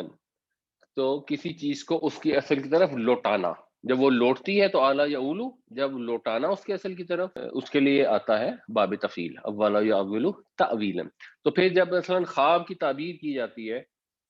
کہ خواب کا مطلب کیا ہے، اصل حقیقت کیا ہے، اس کے لیے بھی تعبیر استعمال کیا جاتا ہے. جب قرآن شریف کی تفسیر کی جاتی ہے اور بعض اوقات لوگ کہتے ہیں کہ دیکھیں یہ حدیث مثلا اس حدیث میں کوئی ہمیں اپیرنٹ کانٹراڈکشن ہے، پھر اس کی وہ تعویل کرتے ہیں، وہ کہتے ہیں نہیں اسی اصل حقیقت ہم سمجھتے ہیں، یہ اس طرح اس کا اگر میننگ کریں گے تو اس سے یہ تعویل ہو جائے گی، یہ اصل حقیقت سمجھ آ جائے گی. تو انجام کار کی طرف لوٹنا، تو انجام کار کی طرف جانے کے لحاظ سے، انجام کے لحاظ سے یہ طریقہ سب سے بہتر ہے کہ جہاں بھی اختلاف پیدا ہو اس کو اللہ اور رسول کی طرف لوٹا دیں. تو انہوں نے سوال کیا جو ٹیکس ایویژن ہے وہ اس کانٹیکس میں کیا بنتی ہے. ٹیکس ایویژن دیکھیں ایک بڑا کمپلیکیٹڈ سا کانسیپٹ ہے. جنرلی میں جو جواب دیتا ہوں وہ اکثر لوگوں کو تو خیر ویسے سمجھ نہیں آتا. پہلی بات تو یہ ہے کہ جو ٹیکس ہے وہ اسلام میں جو ٹیکس ہے وہ صرف ایک ٹیکس ہے اور وہ ٹیکس ہے زکوٰۃ. اگر کوئی زکوٰۃ ادا نہیں کرتا حکومت کو تو حکومت اس سے جنگ کر سکتی ہے، جیسے حضرت ابو بکر صدیق رضی اللہ تعالیٰ عنہ نے کی. اس کے علاوہ اسلام میں حکمرانوں کو کوئی ٹیکس لینے کی اجازت ہی نہیں، لیکن حکومتیں ٹیکس لیتی ہیں. اب جب حکومتیں ٹیکس لیتی ہیں تو اب مسئلہ پیدا ہو جاتا ہے کہ ان کو ٹیکس دیں یا نہ دیں. اچھا جہاں تو وہ زبردستی لے رہی ہیں، ظاہر آپ فساد نہیں کر سکتے، آپ کو دینا پڑے گا. اگر وہ پیٹرول پہ ٹیکس لے رہی ہیں اور آپ وہاں جھگڑا شروع کر دیں کہ میں نے نہیں دینا تو پرابلم ہے. لیکن جہاں پہ آپ ٹیکس ایویڈ کر سکتے ہیں وہاں کیا جائے، یہ اب مشکل سوال ہے کیونکہ حکومت کا حق تو نہیں ہوتا لیکن وہ پاور میں ہوتی ہے تو زبردستی لے رہی ہوتی ہے. تو جب ٹیکس ایویڈ کیا جاتا ہے تو پھر لوگ کہتے ہیں کہ جی، کچھ لوگ کہتے ہیں کہ ٹھیک ہے پھر آپ جہاں چھپا سکتے ہیں آپ چھپا رہے ہیں، اور کچھ لوگ کہتے ہیں کہ بھائی بات یہ ہے کہ جو بھی ہے اب وہ ٹیکس لے رہے ہیں، اگر آپ ان کو جو کھاتے لکھ کے دیں گے اور جو ان کو آپ ریٹرن جمع کرائیں گے، آپ اس میں جھوٹ لکھیں گے. آپ نے سیل کی ہوگی 10 لاکھ کی اور آپ اس کے اندر لکھیں گے 5 لاکھ تو آپ جھوٹ بولیں گے. آپ اگر کوئی آئٹم باہر سے امپورٹ کر رہے ہیں اور آپ اس کی انڈر انوائسنگ کرتے ہیں تو پھر بھی آپ جھوٹ بولیں گے. تو آپ جھوٹ بولنے کے گناہ گار تو ہوں گے ہی ہوں گے. ٹیکس ایویژن کے گناہ کے اوپر اگر کوئی کنفیوژن بھی ہے تو اس میں ہر انسان نے اپنا فیصلہ خود کرنا ہے. جہاں تک پریکٹیکلی ممکن ہو ٹیکس ادا کر دینا چاہیے تاکہ یہ جھوٹ والا مسئلے سے بچ جائے. اب اگر کہیں پریکٹیکلی ممکن نہیں ہے تو اس کے متعلق وہ پھر everybody can decide by them self. فَإِن تَنَازَعْتُمْ فِي شَيْءٍ فَرُدُّوهُ إِلَى اللَّهِ وَالرَّسُولِ إِن كُنتُمْ تُؤْمِنُونَ بِاللَّهِ وَالْيَوْمِ الْآخِرِ ذَلِكَ خَيْرٌ وَأَحْسَنُ تَأْوِيلًا. پھر اگر تم جھگڑا کرو کسی چیز میں، اگر تم اختلاف رائے رکھو کسی شے میں تو لوٹا دو اسے اللہ اور رسول کی طرف اگر تم ایمان رکھتے ہو اللہ پر اور یوم آخرت پر. ذالک خیر و احسن تأویلا، یہ طریقہ بہتر ہے اور انجام کار کے لحاظ سے اچھا ہے۔ الم تر الی الذین یزعمون، کیا نہیں دیکھا تم نے ان لوگوں کی طرف، مطلب کہ تم نے غور کیا ذرا ان لوگوں پر، یزعمون جو زعم رکھتے ہیں، ایکچولی یہ زوم ہوتا ہے، جو زوم رکھتے ہیں یعنی کسی بات کو جتاتے ہیں، جو بات غلط ہے شاید یا سرٹن نہیں ہے، غیر یقینی ہے، اس کو یقینی سمجھتے ہیں یا جتاتے ہیں۔ جیسے ہم بات کر اردو میں استعمال کرتے ہیں، اس کو بڑا زوم ہے فلاں اپنے لیڈر کے اوپر، اور ایکچولی اس لیڈر کی جو بات ہے وہ تو غلط ہے، لیکن اس کو زوم ہے کہ وہ ٹھیک ہے، یا اس کو زوم ہے اپنے اوپر، یعنی اپنے آپ کو کچھ سمجھتا ہے، اپنے آپ کو جتاتا ہے۔ تو وہ لوگ جو یہ جتاتے ہیں، دعویٰ کرتے ہیں، انہم کہ وہ آمنو ایمان لے آئے، آمنو ماضی ہے، آمنا وہ ایمان لایا، آمنو وہ ایمان لائے۔ اس کا جو فعل امر ہوتا ہے وہ ہوتا ہے آمین، اور پلورل ہوتا ہے آمینو۔ تو آمینو کا مطلب ہوتا ہے تم ایمان لے آؤ، آمنو کا مطلب ہوتا ہے وہ ایمان لائے، کہ وہ ایمان لائے بیما انزل الیکا، اس پر جو ان کی طرف نازل کی گئی، وما انزل من قبلک، اور اس پر بھی جو ان سے پہلوں کی طرف نازل کی گئی۔ اس سے محسوس ہوتا ہے کہ یہ بات ہو رہی ہے ایسے لوگوں کی جو یہودی تھے یا یہودیوں کے زیر اثر تھے اور وہ پھر ہو گئے مسلمان۔ تو ویسے تو سب مسلمان ان پر ایمان رکھتے ہیں جو پہلے والی کتابیں ہیں، لیکن یہ جس زوم کے حساب سے بات ہو رہی ہے کہ ان کا زوم ہے، ان کا دعویٰ ہے کہ ہم تو اس کتاب پہ ایمان رکھتے ہیں اور پہلی پہ بھی ایمان رکھتے ہیں، اور اس دعوے سے انہوں نے ایک طرح سے یہ ایکسکیوز دینے کی کوشش کی کہ ہم چاہے فیصلہ قرآن کے مطابق کرا لیں، چاہے فیصلہ تورات کے مطابق کرا لیں، کیونکہ ایسے واقعات ہوئے مدینہ میں کہ جب یہودی اور وہ مسلمان جو پہلے یہودی تھے، یعنی بنیادی طور پر منافقین، ان منافقین کے اندر یہ پایا جاتا تھا سلسلہ کہ جب وہ نبی کریم صلی اللہ علیہ وسلم کی عدالت سے بچنا چاہتے تو وہ اپنا جو معاملہ ہے وہ پھر یہودیوں کی عدالت میں لے جاتے، کیونکہ یہودی پڑھے لکھے تھے اور پہلے مدینے کے لوگ ان سے فیصلے کرواتے ہوتے تھے نبی کریم صلی اللہ علیہ وسلم کے تشریف لانے سے پہلے۔ اور اس میں پلی یہ تھی کہ ہاں ہم تو ایک تو آپس میں ریکنسیلیشن کر رہے ہیں، اور دوسرے ہم تو اس کتاب پہ بھی مان رکھتے ہیں، ہم تو پیچھے والی میں بھی رکھتے ہیں، تو پیچھے والی میں بھی کوئی چیز آ گئی تو وہ بھی ٹھیک ہے۔ اور جو حکم قرآن شریف میں نہیں آیا ہوتا تھا ایٹ ٹائمز، نبی کریم صلی اللہ علیہ وسلم بھی پچھلی کتاب کے مطابق اس کا فیصلہ فرما دیتے تھے جب تک قرآن میں اس سے مختلف حکم نہیں آتا تھا، اور اس کی وجہ سے پھر اختلافات بھی کچھ پیدا ہوتے ہیں۔ کچھ لوگوں کا خیال ہے کہ جو رجم کی سزا ہے یہ بھی اس کا شاخسانہ ہے، یعنی قرآن شریف میں تو رجم کی سزا ہے نہیں، تو کچھ لوگوں کا خیال ہے کہ جی وہ کیونکہ یہودیوں کی تورات میں موجود تھی، تو جب تک قرآن میں سزا نہیں بیان کی گئی تو کچھ فیصلے تورات کے مطابق کیے گئے، اب وہ کیونکہ رپورٹ ہو گیا تو اب اس کے بعد کنفیوژن ہوگی۔ بہرحال میجورٹی یہ سمجھتی ہے کہ رجم کی سزا موجود ہے، اگرچہ قرآن میں نہیں ہے لیکن ویسے ہے۔ تو وہ کیا کرتے ہیں، یریدون، وہ یہ چاہتے ہیں، ان یتحاکموا، یعنی حکمہ تھا، حکم دیا اس نے، اور تحاکمہ ہوتا ہے دو پارٹیوں کا انوالومنٹ ہوتا ہے، یعنی ایک شخص دوسرے کے پاس گیا حکم کے لیے، فیصلے کے لیے، تو کسی سے فیصلہ لینا، اس کے لیے پھر تحاکمہ یا تحاکمو باب تفاعل استعمال ہوتا ہے، تو کہ وہ فیصلہ لیں، الطاغوتی، طاغوت سے، یا وہ فیصلے کے لیے جائیں طاغوت کی طرف۔ طاغوت وہ ہے جس میں طغیان ہو، جو اپنی حد سے نکل جائے، جو بھی خدا کے سامنے سرکشی اختیار کرے وہ طاغوت ہے۔ اور اس زمانے میں جو ایک بڑی طاغوتی قوت تھی وہ یہودی ہی تھے، جو ابھی مدینہ کے آس پاس رہ رہے تھے اور سرکش تھے، اور جانتے بوجھتے ہوئے نبی کریم صلی اللہ علیہ وسلم کو تسلیم نہیں کر رہے تھے، صرف اس حدت کی وجہ سے، جن کا پیچھے سارا ذکر گزرا آ رہا ہے، یعنی پیچھے بھی ہم نے جو بھی ڈسکشن کی تھی وہ بیسیکلی یہودیوں کے کانٹیکس میں تھی۔ تو وہ یہ چاہتے ہیں کہ وہ طاغوت کے پاس جائیں فیصلے کے لیے، وقد امیرو، اور ان کو تو حکم دیا جا چکا ہے ان یکفروا بھی، کہ وہ اس کا انکار کریں، وہ طاغوت کو ریجیکٹ کریں، ان کو تو یہ حکم دیا گیا ہے۔ اور بڑے عجیب سی بات ہے کہ وہ دعویٰ یہ کرتے ہیں کہ قرآن پہ ایمان رکھتے ہیں اور پچھلی کتابوں پہ ایمان رکھتے ہیں، اور جب معاملے میں فیصلہ کروانا ہے تو بجائے نبی کریم صلی اللہ علیہ وسلم کے پاس حاضر ہونے کے، اللہ اور رسول کی طرف رجوع کرنے کے، جب تنازع کسی چیز میں پیدا ہوتا ہے تو وہ یہودیوں کے سردار اور ان کے پاس جا رہے ہیں۔ یہ کس قسم کی بات ہے؟ وَيُرِيدُ الشَّيْطَانُ، اور شیطان تو یہ چاہتا ہے ان يُضِلَّهُمْ، کہ وہ بھٹکا دے ان کو ضلالا بعیدا، دور کی گمراہی میں، ان کو سیدھے راستے سے بہت دور لے جائے، یہ تو شیطان چاہتا ہے۔ تو اگر وہ اللہ اور رسول کو حاکم تصور کرنے کے بجائے، ان سے فیصلہ کرانے کے بجائے ان کے مخالف کسی جگہ سے فیصلہ کراتے ہیں جہاں سے ان کو اپنی مرضی کا فیصلہ مل جاتا ہے، پھر تو وہ دور کی گمراہی میں جا پڑے، پھر تو انہوں نے شیطان کی خواہش کو پورا کیے۔ تو آج بھی جب ہمیں کوئی چیز سمجھ آ رہی ہوتی ہے کہ حق یہ ہے کہ میرے ذمے فلاں بندے کے پیسے نکلے، میں نے اس کو دینے ہیں، اور آپ فیصلہ کروانے کے لیے کہیں جاتے ہیں تو آپ کہتے ہیں اچھا یہ ہم دو بزنس کے بڑوں سے فیصلہ کرائیں گے نا تو میرے خلاف فیصلہ ہو جائے گا، تو آپ جا کے کسی ایسے بندے سے فیصلہ کرا لیتے ہیں جو آپ کو فیوریٹزم آپ دیتا ہے، آپ کے ساتھ ذرا ڈنڈی مار لیتا ہے آپ کے حق میں، باعث رکھتا ہے، یا کہیں کسی کو پیسے پوسے دے کے اس سے فیصلہ کرا لیتے ہیں، اور بعد آپ خوش ہو جاتے ہیں کہ باجی ہم نے بڑا کمال کر لیا، تو نتیجہ یہ نکلتا ہے کہ آپ ضلالم بعیدن میں جا گرتے ہیں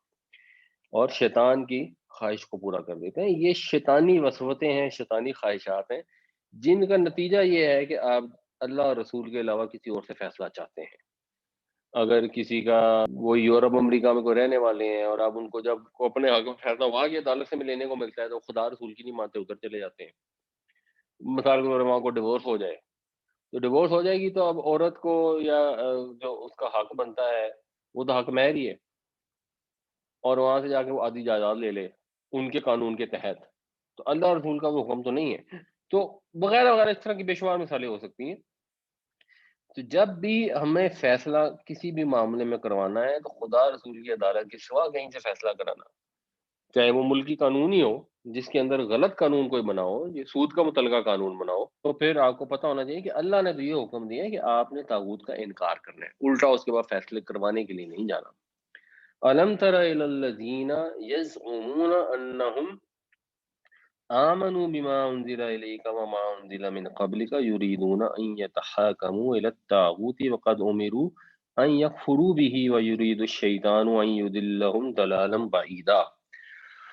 اور کیا تم نے نہیں دیکھا ان لوگوں کو جو دعویٰ تو کرتے ہیں کہ وہ ایمان رکھتے ہیں اس پر بھی جو آپ کی طرف نازل ہوئی اور اس پر بھی جو آپ سے پہلے نازل ہوئی، لیکن چاہتے ہیں کہ فیصلے کے لیے جائیں طاغوت کے پاس، حالانکہ انہیں حکم دیا گیا اس کے انکار کا، اور شیطان تو یہ چاہتا ہے کہ انہیں دور کی گمراہی میں ڈال دے۔ فارماسیوٹیکل کمپنی ساری زیادہ تر یہودیوں کی ہیں، ان کا لین دین جو ہے بینکوں کے ساتھ ہوتا ہے، جو کنزرویٹو بینکنگ ہے، کنونشنل بینک سے تو وہ جو لین دین ہوتا ہے وہ سارا انٹرسٹ ہڈن ہے، تو سود تو ہمارے آرٹیز اور وینز میں چلا جاتا ہے۔ ایک نمبر دو، جو ویل آف کنٹریز ہیں جیسے سعودیہ، یو اے ای، قطر، ان کے جو اخراجات کم ہوتے ہیں، ان کی انکم زیادہ ہوتی ہے، یہ سارے ایکسٹرا فنڈز رکھتے ہیں فارن بینکس میں، جہاں سے جو انٹرسٹ لیتے ہیں وہ انٹرسٹ واپس آتا ہے، اکانومی میں انجیکٹ ہو جاتا ہے۔ ہمارے ایسے ملک جو ڈیولپنگ کنٹریز ہیں، ہمارے اخراجات زیادہ ہوتے ہیں، انکم کم ہوتی ہے، ہم international borrowing bank I M F وغیرہ سے بورنگ کرتے ہیں، اس سے سود دیتے ہیں۔ جب وہ سود سب کچھ آ گیا اکانومی کے اندر تو ہمارے ہر بندہ دوائیاں استعمال کرتا ہے، ہر بندہ کی ڈیلنگ ہو رہی ہے، وہ تو ہماری آرٹیز اینڈ وینز میں آ گیا۔ تو ہم کس طرح میں سپوز بینک میں اکاؤنٹ نہ رکھوں، اس سے کیا فرق پڑتا ہے؟ تو اس صورت میں کس طرح میں اپنے آپ کو بچاؤں؟ دیکھیں جی، ایک تو نبی کریم صلی اللہ علیہ وسلم نے یہ فرمایا کہ ایک زمانہ آئے گا کہ اتنا سود پھیل جائے گا کہ اگر تم سود میں نہیں بھی انوالو ہوگے تو اس کا غبار تم تک ضرور پہنچے گا۔ تو وہ سچویشن آ گئی ہے، غبار کم از کم ہم تک ضرور پہنچتا ہے، مگر اس کا مطلب یہ نہیں کہ ہم سود میں انوالو ہو جائیں کہ چلو غبار تو پہنچ ہی رہا ہے تو پھر ہم پورا سود ہی استعمال کر لیں، اس میں انوالو ہو جائیں۔ تو ہم نے اپنی ذات کی حد تک تو ہم فیصلہ کر سکتے ہیں. ظاہری بات ہے اگر ہماری حکومت سود پہ قرضے لیتے دیتی ہے تو اب ہماری ڈومین میں یہ نہیں ہے کہ ہم حکومت کو جا کے روک سکیں. اگر کسی نے اپنی ڈومین آئیڈینٹیفائی کرنی ہے تو وہ جا کے عدالت میں کیس کر سکتا ہے. آلریڈی جو وفاقی شریعت عدالت ہے جو اس نے یہ فیصلہ دیا ہوا ہے کہ سود بالکل بینکنگ کا سود ربا ہے. پہلے انہوں نے نا اس کے لیے یہ پلی لی تھی کہ جی یہ تو وہ ربا ہے ہی نہیں. آ کے اپنے دلائل وغیرہ دیے, عدالت میں پیش ہوئے اور عدالت نے بڑی لمبی ہیئرنگ کر کے فیصلہ کیا کہ نہیں جی یہ سود بھی ربا ہی ہے اور حکومت اس کو 10 سال میں ختم کرے. پھر 10 سال ختم ہوئے تو حکومت آ کے اپیل میں چلی گئی جی ہمیں اور ٹائم دے دیں, اور تب سے ہر حکومت اپیل میں جاتی جا رہی ہے اور آگے سے ٹائم لیتی جا رہی ہے. تو وہ ایک اپنا سلسلہ جاری ہے. ہم نے اپنی ڈومین میں فیصلہ کرنا, حکومت اگر سود لے رہی ہے یا حکومت ہمیں کوئی ایسی چیز دے رہی ہے, سڑک بنا رہی ہے اور اس کے اندر بھی سود ہے, ہم کہیں اگر ہم سڑک پہ تو جا ہی رہے ہیں, اب وہ تو اب جا ہی رہے ہیں, اس کا تو کچھ ہو نہیں سکتا. اگلا سٹیپ تو ہمارے اختیار میں ہے. تو جہاں ہماری اختیار موجود ہے وہاں تو ہم نے اس سے بچنا ہے. ہمارے اختیار میں ہم کرنٹ اکاؤنٹ میں پیسے رکھیں یا سیونگ میں رکھیں, وہ تو ہمارے اختیار میں نا, تو ہم سیونگ میں نہیں رکھیں گے, ہم کرنٹ میں ہی رکھیں گے. جہاں پہ حکومت نے اگر وہ کوئی سرکاری اسکول میں جاب کر رہا ہے یا سعودیہ میں کوئی جاب کر رہا ہے, ان کی حکومت سود سے جو پیسہ آتا ہے اس کے ذریعے ان کو پے کرتی ہے. اب وہ ان کی ڈومین نہیں ہے, وہ جا کے حکومت سے مطالبہ نہیں کر سکتے کہ مجھے تیل کی کمائی میں سے دو اور سود کی کمائی میں سے نہ دو اور یہ کرو اور وہ کرو. وہ تو مکس ہو کے ان کا ریونیو آ رہا ہے, اسی ریونیو میں سے سارے عمال کو پیسے ادا ہو رہے ہیں. یا ہمارے ملک میں بھی جو ریونیو ہے حکومت سود پہ ویسے رکھتی بھی ہے اور دیتی بھی ہے. تو اس کے اندر جو ڈومین سے باہر ہے اس میں امید کرنی چاہیے کہ اللہ تعالیٰ ہمارے مواخذہ نہیں فرمائیں گے, لیکن جو ڈومین کے اندر ہے جہاں ہم فیصلہ کر سکتے ہیں, جہاں حکومت نے کو سر پہ بندوق نہیں رکھی ہوئی کہ ضرور سود دو اور لو, وہاں تو ہم نے ڈیسیژن کرنا ہے, وہاں پہ ہم اس حد تک تو بچے. اور باقی اگر لوگ جدوجہد کریں گے ایک وقت آئے گا انشاءاللہ ختم ہو جائے گا. بٹ سر کنسرن یہی ہے کہ اس کی جو سچویشن ہے وہ ایک سوئمنگ پول کی ہے, جو انٹرسٹ ہڈن ہے, سود کی سوئمنگ پول ہے. تو اس کے اندر میں اپنے آپ کو کس طرح بتاؤں, مجھے تیرنا تو اسی کے اندر ہے, سوائے یہ کہ میں ایک ربر ٹیوب لے کے یا سوئمنگ ایڈ لے کے اس میں سوئمنگ کرتا رہوں. تو بہت زیادہ مطلب خوف ہی آتا ہے, جس طرح کہ ان آیات میں دیا گیا ہے کس طرح کی سزائیں ہوں گی, تو زیادہ خوف آتا ہے. ایک شرک کے بعد جو سود تو ہم کھا رہے ہیں, اور انفارچونیٹلی میری نوکری بھی سود کی ہوئی ہے, میں دھیان رکھتا ہوں. اس لیے آپ سے آپ ماشاء اللہ اچھا ایکسپلین کرتے ہیں, اچھا کیا آپ نے ایکسپلین. کس طرح بچا جائے سر, جب کہ چاروں طرف تو سود ہی سود. اب تو جو آپ کو کرنا چاہیے نا, جو نوکری آپ نے سود کی ہے اس کے اوپر تو استغفار کریں اور کافی کریں, اس کا تو یہی سولوشن ہے. آپ نے سر ذکر کیا تھا کہ جو لوگ سیٹل ہو جاتے ہیں یورپ میں, یو ایس, کینیڈا میں, ایک تو وہ لوگ ہیں, اور ایک لوگ ہیں جو کہ انہی ملکوں کے, فار ایگزامپل انڈیا میں مسلمان صدیوں سے آباد ہیں اور حکومت بھی ہندوؤں کی ہے. اب ان کے لیے کیا ہے, کیونکہ وہ کہیں ادھر سے نکل کے کسی اور ملک میں جا بھی نہیں سکتے, کوئی ان کو ملک لیتے بھی مطلب اتنی آسانی سے کوئی لیتا بھی نہیں. تو وہ لوگ کیا اس سچویشن میں کیا کریں؟ جی بس وہ مجبور ہیں, وہ اللہ سے دعا کریں, اپنی حد تک ایفرٹ کریں اور اللہ سے دعا کریں. وہ تو مجبور ہیں, وہ کیا کر سکتے ہیں. ان کا معاملہ بالکل فرق ہے. جو اپنی مرضی سے جا کے کسی غیر مسلم ملک میں رہتے ہیں ان کا معاملہ بالکل فرق ہے, وہ دونوں بالکل مختلف چیزیں. اب کشمیر میں جتنا ظلم ہو رہا ہے, اگر وہ ہجرت کر سکتے ہو, وہ پریکٹیکلی ہجرت پاسبل نہیں ہے 80 لاکھ کی آبادی کے لیے, تو آپ کی بات درست ہے. تو اللہ تعالیٰ سے ہمیں بھی دعا کرنی چاہیے, انہیں بھی دعا کرنی چاہیے کہ اللہ تعالیٰ کوئی وسیلہ نکالے, انشاءاللہ اللہ کو راستہ نکال دے. لیکن اس پہ ویسے اس پہ کہ جو لوگ جا کے سیٹل ہوتے ہیں, اس پہ ابھی مجھے وہ حدیث یاد تو نہیں ہے, لیکن اس کا کانٹیکسٹ یہ ہے کہ رسول اللہ صلی اللہ علیہ وسلم نے تقریباً مطلب اس کا مفہوم یہی ہے کہ اپنے مطلب انہوں نے ان لوگوں سے اپنے آپ کو ڈسٹینس کر لیا کہ میرا ان سے کوئی لینا دینا نہیں ہے. وہ میں کبھی مجھے نظر آئی تو میں ضرور شیئر کروں گا. مطلب اس پہ کافی سخت سی وعید بھی ہے رسول اللہ صلی اللہ علیہ وسلم. وہ جو وعید ہے وہ ایک ڈفرینٹ سچویشنل بھی تھی. اس میں یہ تھا کہ وہ لوگ جو مثلاً جب وہاں پہ تو حکم دے دیا گیا نا کہ مدینہ ہجرت کر کے آ جاؤ, اور اب اگر لوگ استطاعت رکھتے ہوئے ہجرت کر کے نہیں آ رہے تھے تو ان کو کہا گیا کہ تمہارا جو ریاست ہے اس سے تمہارا لینا دینا نہیں ہے. کل کو تمہارے کا کوئی اچھی بری ہو جاتی ہے تو ریاست اس کے اندر تمہیں تمہارے حق بہاف پہ لڑنے نہیں جائے گی, تم نے ریاست کا شہری بننا ہے تو پھر تمہیں اندر آ کے ہماری حدود میں رہنا پڑے گا. وہ تو ایک سرٹن کانٹیکسٹ ہے. لیکن قرآن شریف میں یہ آتا ہے کہ جب جان نکالنے کے لیے فرشتے آئیں گے اور کوئی لوگ ہوں گے ان سے پوچھیں گے کہ جی تم کیوں ایسے حالات میں رہتے رہے, اور وہ کہیں گے جی ہم بڑے مجبور تھے یا یہ وہ فلاں, تو ان سے کہا جائے گا کہ اللہ کی زمین وسیع نہیں تھی. یعنی وہ لوگ جو ہجرت کر سکتے ہوں ایک ریزنیبل کمفرٹ کے ساتھ, ان کو ہجرت کر لینی چاہیے. جو نہیں کر سکتے, جیسے کشمیری نہیں کر سکتے, وہ تو ظاہر سی بات ہے اللہ تعالیٰ ان کا بھی ذکر آتا ہے کہ وہ لوگ جو مجبور ہیں اور جو دعا کرتے ہیں اللہ تعالیٰ سے کہ ہم یہاں سے کہیں جا بھی نہیں سکتے, یا اللہ ہماری مدد. اور وہ مسلمانوں کو کہا جاتا ہے کہ تم کیوں نہیں کرتے ان کے لیے کچھ, تم نے ان لوگوں کے لیے کیوں نہیں ایفرٹ کی. اور جو لوگ کر سکتے ہیں ان کو تو فرشتے کہیں گے کہ اللہ کی زمین وسیع نہیں تھی, تو وہاں سے چھوڑ کے کہیں اور چلے جاتے ہیں. تو یہ تو قرآن کے اندر کلیئر ہے. انشاءاللہ میں آپ کو آیتوں کے ریفرنس بھی اگر ضرورت ہوگی تو بتا دوں گا. تو اس لحاظ سے یہ کلیئر ہے. ہاں اب ایک آدمی رہ رہا ہے اور پیدا ہی وہاں پہ ہوا ہے اور اس طرح اتنا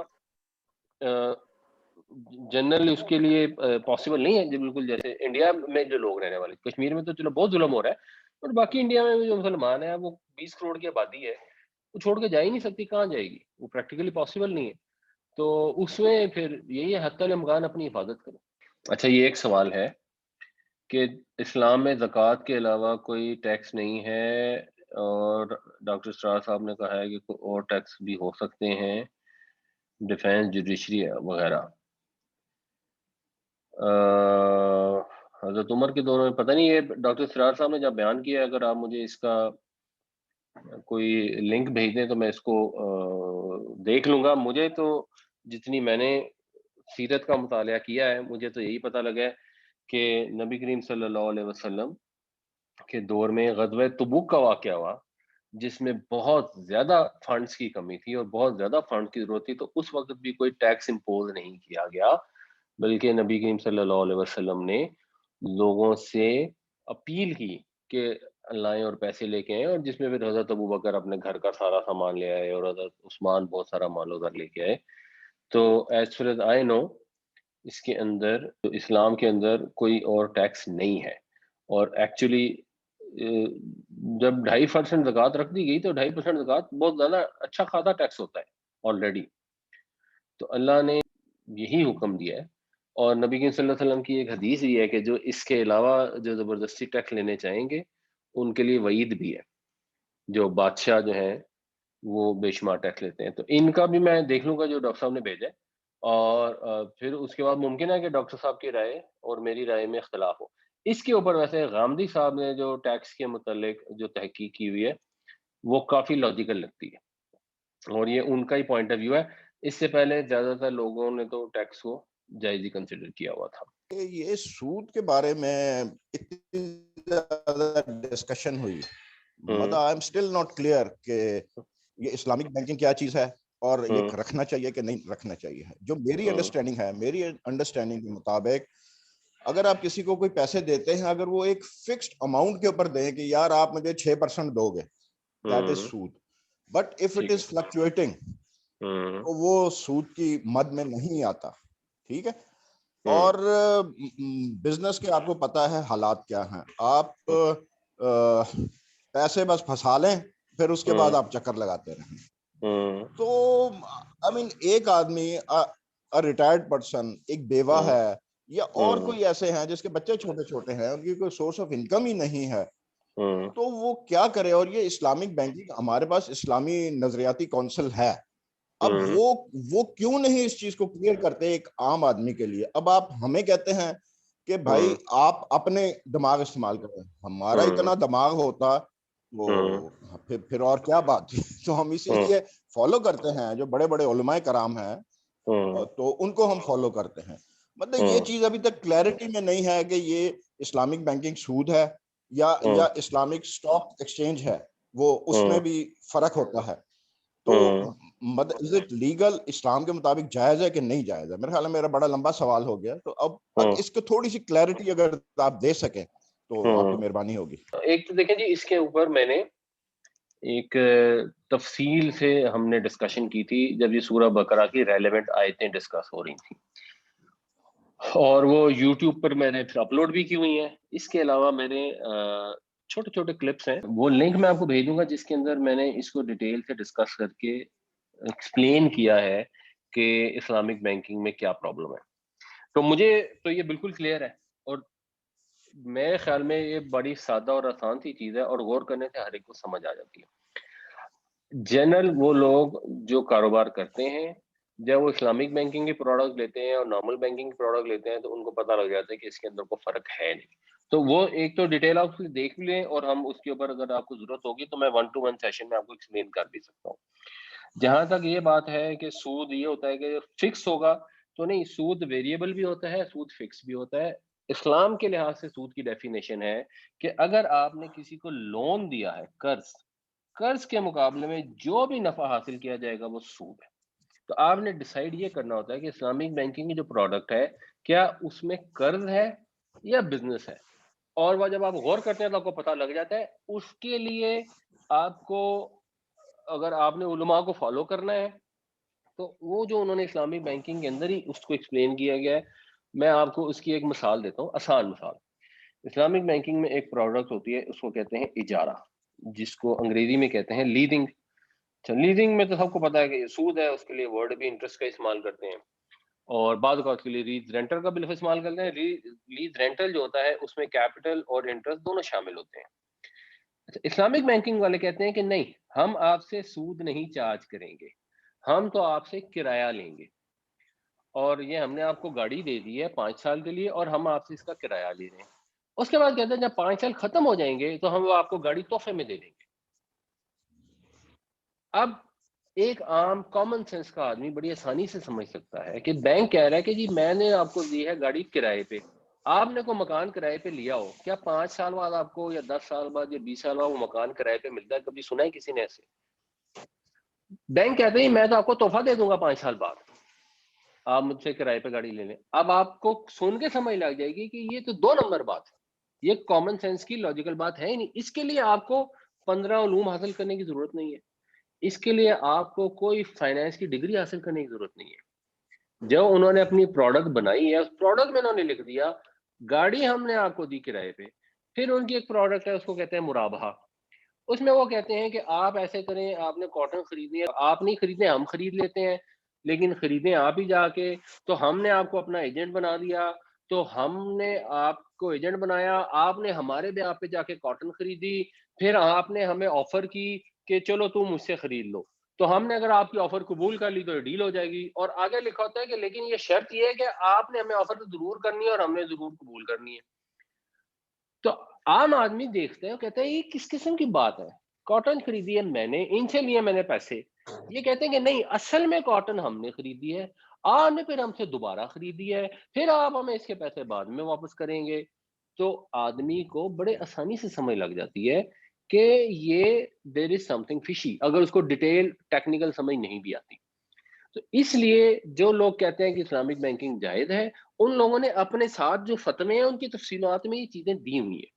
تو کوئی بھی تھوڑا سا پڑھا لکھا آدمی بھی اس کو غور کرے گا تو سمجھ لے گا, اور ہو سکتا ہے آپ کو غور کر کے سمجھنے میں 2-4 دن لگ جائیں. آپ 2-4 دن روزانہ 2-3 گھنٹے ڈیڈیکیٹ کریں, اس کے اوپر غور کریں, ان کے آرگومنٹ پڑھیں جو اسلامک بینکنگ کے حق میں, ان کے آرگومنٹ پڑھیں جو اسلامک بینکنگ کے خلاف ہیں. آپ آرگومنٹ پڑھیں گے, آپ کو چند دنوں میں سمجھ لگ جائے گی. اگر آپ کے لیے یہ امپورٹنٹ ایشو ہے, دیکھیں ہم ہر چیز کے اوپر 4 دن صرف نہیں کر سکتے, وہ تو ہزاروں مسائل ہیں, لیکن وہ مسئلہ جو امپورٹنٹ ہے, کسی کے گھر میں ڈیورس کا ایشو ہو گیا ہے, کسی کے گھر میں کوئی اور ایشو ہو گیا ہے, کہیں پہ رشوت دینے کا معاملہ ہے, کہیں پہ اسلامک بینکنگ کا معاملہ ہے, آپ نے اگر ڈیسائیڈ کرنا ہے کہ جی میں نے یہ کرنا ہے, تو اس کیس کے اندر آپ اس پہ غور کریں گے. اسلام پہ جب آپ غور کرتے ہیں کوئی چیز سمجھنی اتنی مشکل نہیں ہوتی. اور اگر آپ کو پھر نہیں بھی سمجھ آ رہی ہوگی تو جتنی سمجھ آئی ہوگی اس کے حساب سے فیصلہ کر لیں, اور آپ کو مثلا سمجھ آئے گی کہ نہیں مجھے لگ رہا ہے اسلامی بینکنگ ٹھیک ہے, تو آپ کر لیں, اللہ تعالیٰ معاف کرنے والا ہے. آپ کو لگ رہا ہے کہ یہ خراب ہے, تو آپ مفتی صاحب کا ایکسکیوز نہیں لے سکتے. جہاں تک مسئلہ ہے بیوہ خاتون کا, تو دیکھیں یہ ایک بالکل فرق مسئلہ ہے.